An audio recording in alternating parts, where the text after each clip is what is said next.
بسم اللہ الرحمن الرحیم۔ السلام علیکم محترم ناظرین، آج ہم ایک ایسے موضوع پر بات کریں گے جو نہ صرف اسلامی تاریخ کا حصہ ہے بلکہ آنے والے وقت کی ایک عظیم پیشن گوئی ہے، غزوہ ہند۔ دوستوں، کلات پاکستان اور بھارت کے درمیان ایک بار پھر کشیدگی بڑھی۔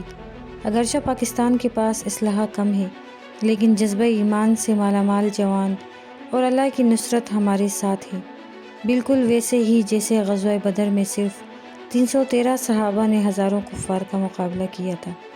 تو آئیے جانتے ہیں کہ غزوہ ہند کی حقیقت کیا ہے، کیا اس کا ذکر احادیث میں ہے اور آج کے حالات میں اس طرف اشارہ کر رہے ہیں۔ محترم ناظرین، بھارت نے ایک بار پھر جھوٹے الزام کی بنیاد پر پاکستان کو نشانہ بنایا ہے۔ حالیہ دنوں میں پہلگام حملہ ہوا جس میں کچھ بھارتی فوجی مارے گئے۔ بھارت نے بغیر کسی ثبوت کے فوراً الزام پاکستان پر ڈال دیا، لیکن سچ یہ ہے کہ پاکستان نے اس حملے میں کوئی کردار ادا نہیں کیا، نہ کوئی دعویٰ، نہ کوئی ثبوت، صرف اسلامی ریاست کو بدنام کرنے کی کوشش۔ یہ کوئی نئی بات نہیں ہے، اس سے پہلے بھی پلوامہ حملہ ہو یا اڑی حملہ، بھارت نے ہر بار پاکستان پر الزام لگایا اور بعد میں ان کے ہی لوگ مان گئے کہ یہ فالس فلیگ آپریشنز تھے۔ محترم ناظرین، یاد رکھیں، جب حق اور باطل کی جنگ ہوتی ہے تو باطل ہمیشہ سازشوں سے کام لیتا ہے اور حق صرف ایمان اور اللہ پر توکل سے۔ آج بھی اگر بھارت ظلم کر رہا ہے تو کل اللہ کا انصاف ضرور ہوگا۔ غزوہ ہند کی حدیث۔ حضرت ابو ہریرہ رضی اللہ تعالیٰ عنہ فرماتے ہیں کہ رسول اللہ صلی اللہ علیہ وآلہ وسلم نے فرمایا، میری امت میں 2 گروہ ایسے ہوں گے جنہیں اللہ جہنم سے بچائے گا، ایک وہ جو ہندوستان سے لڑے گا اور دوسرا وہ جو عیسیٰ ابن مریم کے ساتھ ہوگا۔ یہ حدیث ہمیں صاف اشارہ دیتی ہے کہ ایک ایسا وقت آئے گا جب مسلمانوں کا ایک لشکر ہند یعنی بھارت کی طرف بڑھے گا اور یہ لڑائی اللہ کے دین کے لیے ہوگی۔ غزوہ ہند کی خصوصیات۔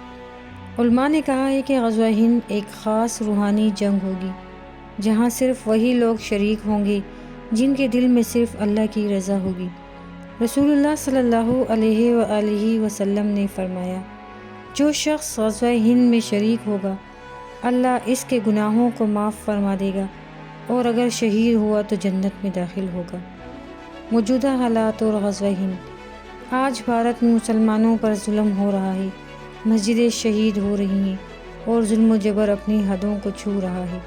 پاکستان پر بار بار حملے، لائن آف کنٹرول پر کشیدگی، یہ سب کیا صرف سیاست ہے یا کسی بڑی جنگ کی تیاری؟ یہ سب باتیں ہمیں سوچنے پر مجبور کرتی ہیں کہ شاید غزوہ ہند کا وقت قریب آ چکا ہے۔ پاکستان کا جذبہ اور ایمان۔ محترم ناظرین، آج دنیا کہتی ہے کہ پاکستان کے پاس ہتھیار کم ہیں، فوج محدود ہے، ٹیکنالوجی پیچھے ہے، لیکن ہم ان لوگوں کی اولاد ہیں جو کلمہ کے نام پر لڑے، غزوہ بدر جیتا اور کربلا میں قربان ہوئے۔ ہمارا یقین صرف اللہ پر ہے اور قرآن ہمیں بتاتا ہے کہ کم من فئۃ قلیلۃ غلبت فئۃ کثیرۃ بإذن اللہ، سورہ بقرہ۔ ترجمہ: کتنی ہی چھوٹی جماعتیں اللہ کے حکم سے بڑی جماعتوں پر غالب آ گئیں۔ آئیے دعا کریں کہ اگر غزوہ ہند کا وقت قریب ہے تو اللہ ہمیں اس میں سچا مجاہد بنائے، اور اگر ابھی وقت نہیں تو ہمیں تیار رہنے والا بنائے۔ محترم ناظرین، یاد رکھیں، جنگیں انسانوں کے دلوں میں نہیں، ظلم اور ناحق فیصلوں کے خلاف لڑی جاتی ہیں۔ ہندوستان ہو یا پاکستان، دونوں طرف ماؤں کے بیٹے ہیں، دونوں طرف دل دھڑکتے ہیں، دونوں طرف وہ لوگ ہیں جو امن، محبت اور بھائی چارے سے جینا چاہتے ہیں۔ اسلام ہمیں سکھاتا ہے کہ تم سب آدم کی اولاد ہو اور آدم مٹی سے پیدا کیے گئے ہیں، کسی عربی کو عجمی پر یا کسی گورے کو کالے پر کوئی فضیلت نہیں مگر تقویٰ سے۔ محترم ناظرین، اگر آپ چاہتے ہیں کہ امت مسلمہ جاگے تو اس ویڈیو کو زیادہ سے زیادہ شیئر کریں۔ آپ کا ایک شیئر ایک مسلمان کو بیدار کر سکتا ہے۔ اللہم ارزقنا شہادۃ فی سبیلک وجعلنا من جندک وجعلنا من الصادقین، آمین۔ یا رسول اللہ صلی اللہ علیہ وآلہ وسلم، ہم تیرے غلام ہیں، یا اللہ ہمارے دلوں میں محبت پیدا فرما، ظلم کو مٹا اور ہمیں ان لوگوں میں شامل فرما جو تیری راہ میں حق کے ساتھ کھڑے ہوں، آمین۔ محترم ناظرین، اگر آپ کو یہ پیغام پسند آیا ہو تو اسے شیئر ضرور کریں تاکہ یہ صرف جنگ کی بات نہ ہو بلکہ امن، عشق رسول صلی اللہ علیہ وآلہ وسلم اور اتحاد امت کی آواز بن جائے۔ پاکستان زندہ باد۔